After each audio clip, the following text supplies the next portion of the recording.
He walks into the room like it owes him something. Chin raised, voice sharpened like a weapon, not a message. He speaks, and people shrink not because he inspires, but because he intimidates. They call him a leader. But if you listen closely, you will hear the tremor in his tone. Not power, not purpose, fear. Because beneath the posture, beneath the title, beneath the performance of confidence lies a boy who never learned to feel safe unless he was above someone. A man who confuses dominance with leadership. A soul that equates equality with invisibility. He doesn't want to lead. He just doesn't know who he is unless he's in control. This is the distortion, the mask we've handed down to men for generations. That leading means commanding. That commanding means control. That control means worth. But it's a lie. A lie we've repeated so many times, we began calling it character, began calling it masculinity, began calling it strength. But strength is not afraid to stand beside others. Real strength walks shoulder to shoulder, not with superiority, but with clarity. A true leader does not rise by placing others beneath him. He rises because he lifts what others are afraid to carry. The tension, the truth, the responsibility of presence. But that presence is impossible for the man still ruled by fear. Fear that if he isn't the loudest, he won't be heard. That if he isn't in charge, he has no value.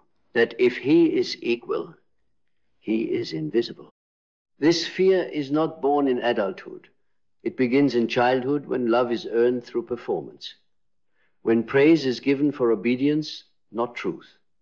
When boys are taught to win but never taught how to listen. When silence is seen as failure and control is celebrated as discipline. And so we raise leaders who don't know how to connect, who measure respect in submission, who lead not from vision but from the unresolved wound of needing to matter. But the man who needs to be above others to feel worthy has not yet begun to lead. He has only begun to escape. Escape the terrifying vulnerability of being on the same level, of being questioned, of being challenged, of being seen. Because equality is exposure. It strips away the comfort of hierarchy. It removes the illusion that being at the top protects you from your insecurities. And for many men, that exposure feels like annihilation. So they cling to titles, to structure, to being the alpha, the boss, the king. But the king afraid of his equals is not a ruler. He is a prisoner, trapped by his own mask. True leadership, Jungian leadership, requires depth, requires individuation, requires the descent into the unconscious where the ego is dismantled and the self is born. Only when you face the part of you that fears equality, only when you stop needing to be above, can you begin to lead in a way that actually heals the world around you.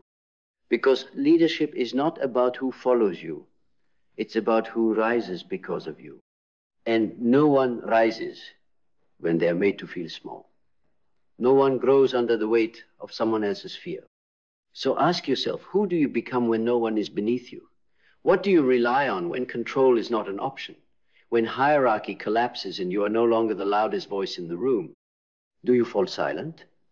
Or do you find a deeper voice zone that speaks not from fear but from truth? Because that is the crucible. That is where false leaders are broken and real ones are born.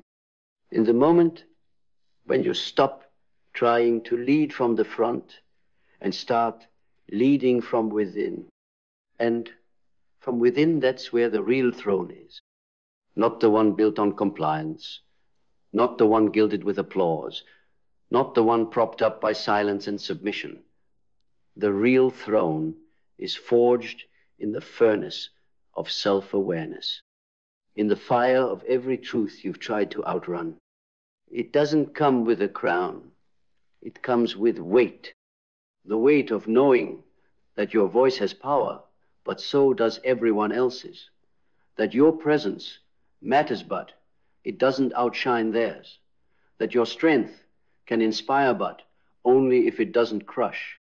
He thinks he's a leader because people follow him, but they follow out of fear, not trust, out of habit, not conviction, out of a quiet calculation that it's safer to stay small than to challenge his authority. That isn't leadership. That's emotional colonialism.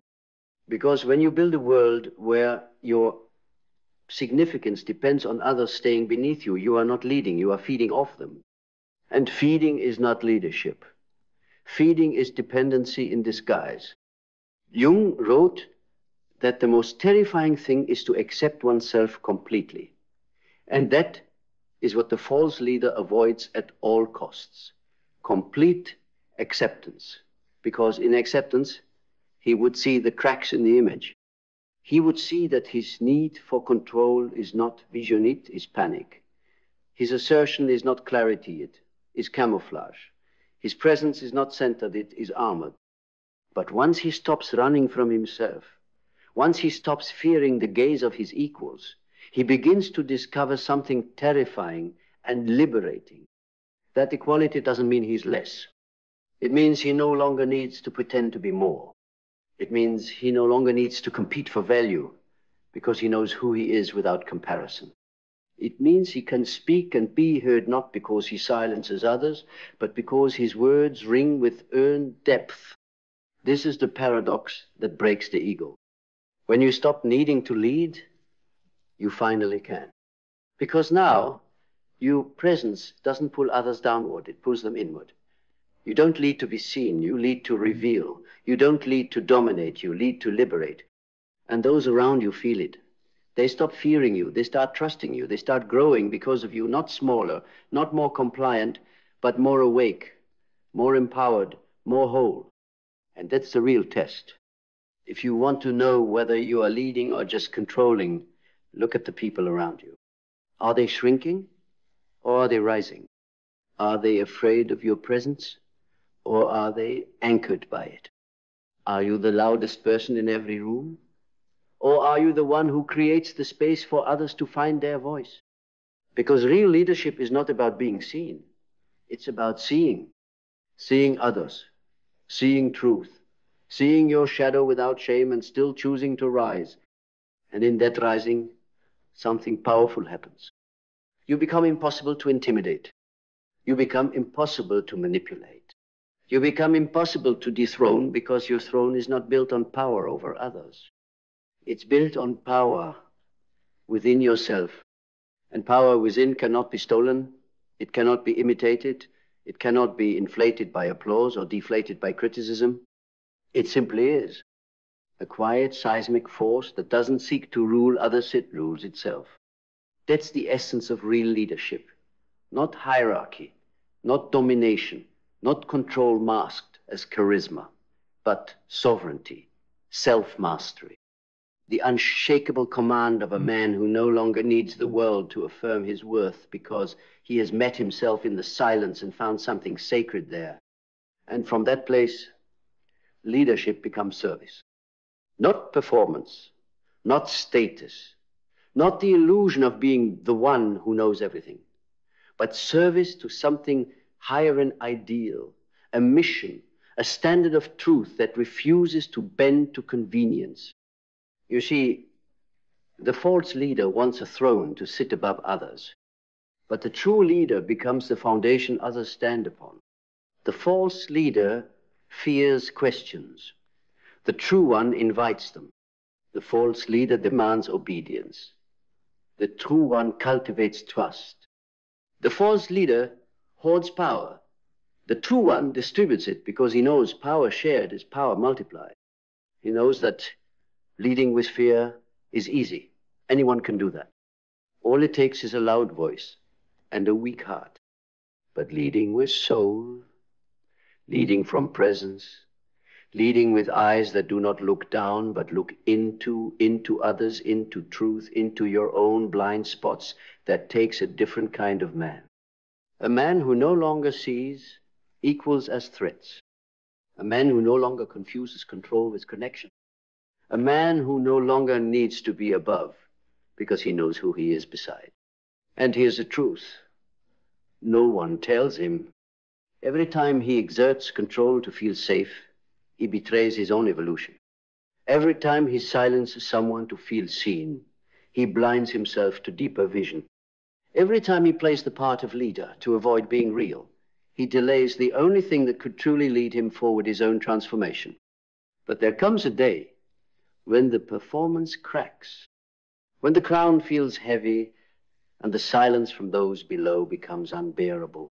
When he realizes he is alone not because he is powerful, but because he has pushed everyone down to lift himself up. And in that moment, if he is brave, he will descend. He will step down not in weakness, but in honor. He will meet the eyes of those he once feared. And he will finally understand that equality is not his enemy. It is his redemption. It is the beginning of the kind of leadership that outlives thrones, outlasts trends, and outshines every title he once clung to. Because when you lead from fear, you leave behind a trail of people who learn to survive. But when you lead from purpose, you leave behind a lineage of people who learn to rise. And that lineage, that's the only kingdom that matters. Not built from obedience, but from awakening. Not cemented by titles, but by transformation. Not handed down through hierarchy, but passed forward through presence. This is the legacy of a man who stopped performing and started becoming. Not the one who always knew the answers, but the one who asked better questions. Not the one who led by force, but the one who held the fire steady when others fell apart. Not the one who ruled with distance, but the one who stayed even when it hurt, even when he was wrong, even when he had to kneel to rise. Because leadership is not the pedestal, it's the weight. And most can't carry it because they're too attached to the image. But image cracks under pressure. Ego runs when it's questioned. Control collapses the moment truth walks in. Only the man anchored in soul can hold leadership without losing himself in it. Only the man who sees others as mirrors, not mignons, can carry the vision far enough to make it real. Only the man who stops being afraid of equality becomes truly unshakable, because he's no longer reaching for power, he's radiating it. And that radiance, that quiet gravitational pull, draws people not to follow, but to remember who they are. That is the most dangerous kind of leader in the world. Not the loudest, not the most obeyed, not the most feared, but the one who shows you what you are capable of, not by telling you, not by preaching to you, but by being it so fully that you can't help but step into your own power. Because you've seen what it looks like to lead without fear, to stand without needing to be above, to speak without needing to be heard, to move without needing to be followed.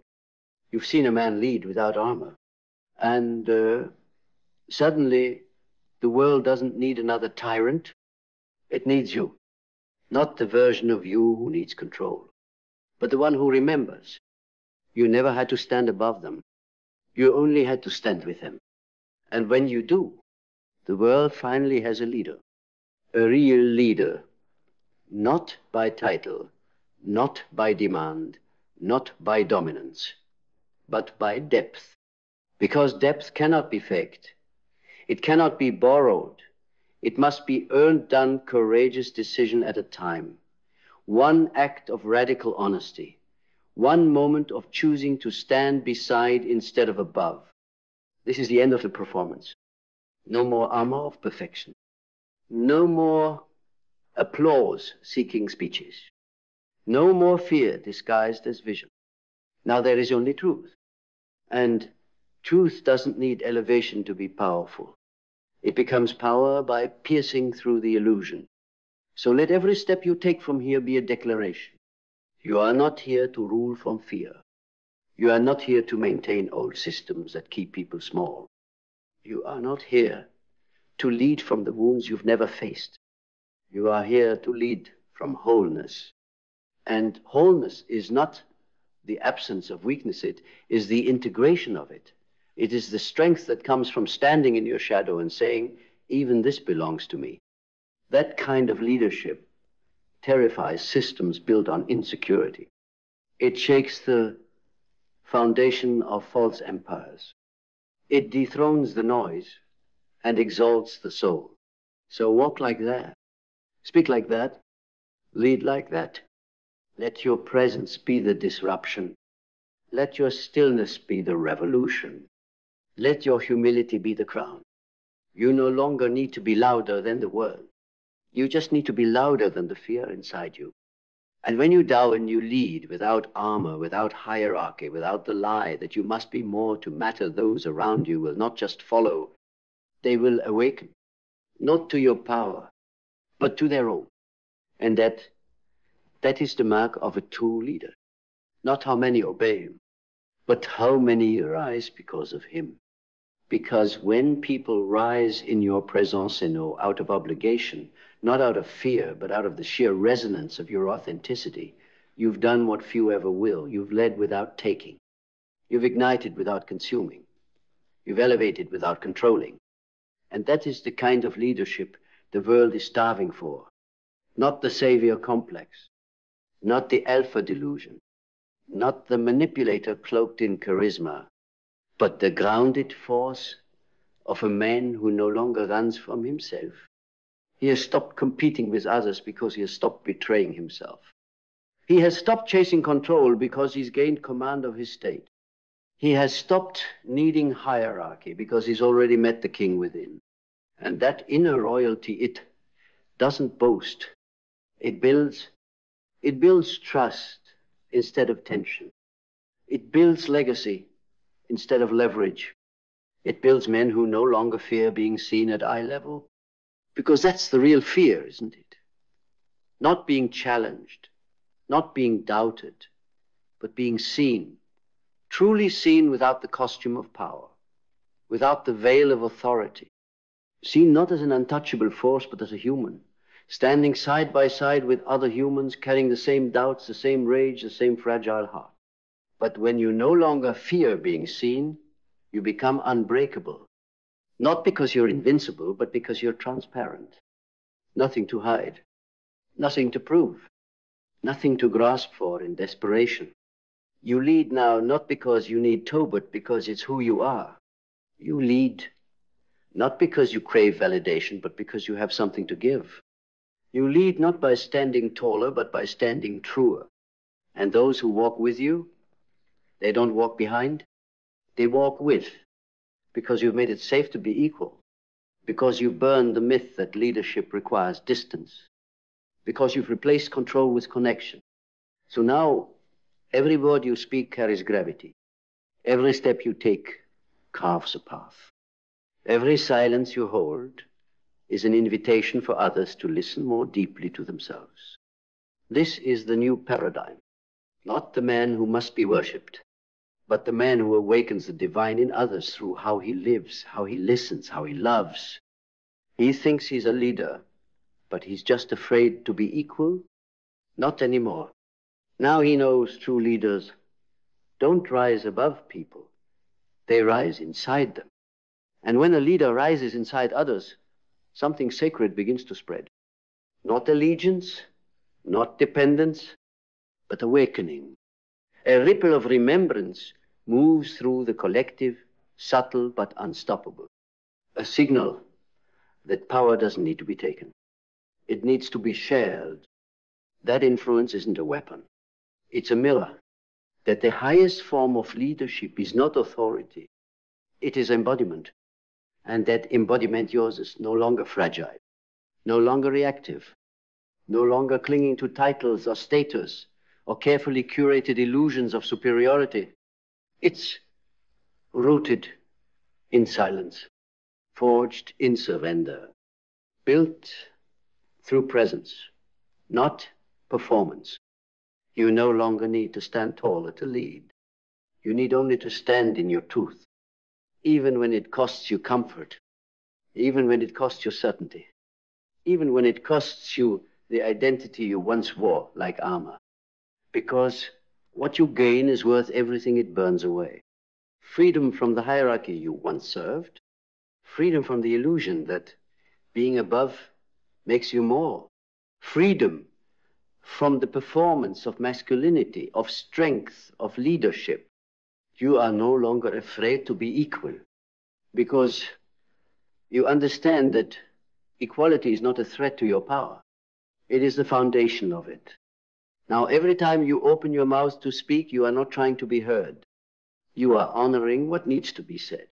Every time you choose silence over control, restraint over reaction, clarity over noise, you reinforce something unshakable inside you. The presence of a man who no longer seeks permission to lead, because his life is the permission. So when they look to you now, they won't see a man desperate to be followed. They will see someone who has mastered himself, not ruled by his need to be seen, but guided by his responsibility to see others, not needing to lead because he fears being forgotten, but leading because he knows the weight of what he carries. And in that quiet conviction, you create the greatest impact of all. You become the kind of leader whose power doesn't scream. It awakens. It awakens the parts of people long buried beneath fear. The voices they silenced to survive. The fire they dimmed to belong. The truth they forgot they were allowed to speak. Because in your presence they don't feel lesser. They feel seen. They don't feel managed. They feel met. They don't feel pressure to follow. They feel permission to rise. That is what leadership was always meant to be. Not command over others, but a catalyst for their becoming. Not a pedestal, but a platform for collective elevation. Not a single torch carried at the front, but 1,000 flames sparked behind you. And now you understand. You were never meant to lead because you were more. You were meant to lead because you were willing to feel, willing to fall, willing to rise in truth instead of image. And from that willingness, you build something indestructible. Respect without fear, influence without force, presence without pretense. The false leader is forgotten the moment he loses control. But the real one, he lives on in the way others speak with more honesty because of him, in the way people listen to themselves differently after hearing him, in the way generations rise because one man chose alignment over authority. So let them keep chasing power. Let them keep building kingdoms on control. Let them keep measuring leadership by applause. You've chosen something else, something deeper, something eternal. You've chosen to embody a truth that cannot be unlearned, that the strongest man in the room is the one who no longer needs to prove he's stronger, that the loudest influence is born in the quiet revolution of a man who no longer fears equality, and that the real leader is not the one who stands above the people. He is the one who stands with them until they remember they were kings too. So now, strip away the title, burn the throne, let the illusion fall. And what remains?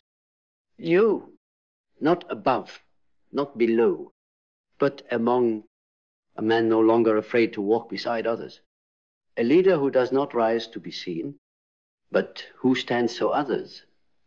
Remember, they were never small. You are not here to be obeyed. You are here to awaken, to embody the kind of power that frees, not binds. To lead not from fear, but from fire. And that fire, it doesn't roar, it doesn't demand. It simply burns, silently, relentlessly, unmistakably, because you no longer need to stand taller to matter. You've remembered the truth that terrifies every false king. The greatest leader is the one who no longer fears being equal, because he knows the man who walks beside others in truth leads the world forward.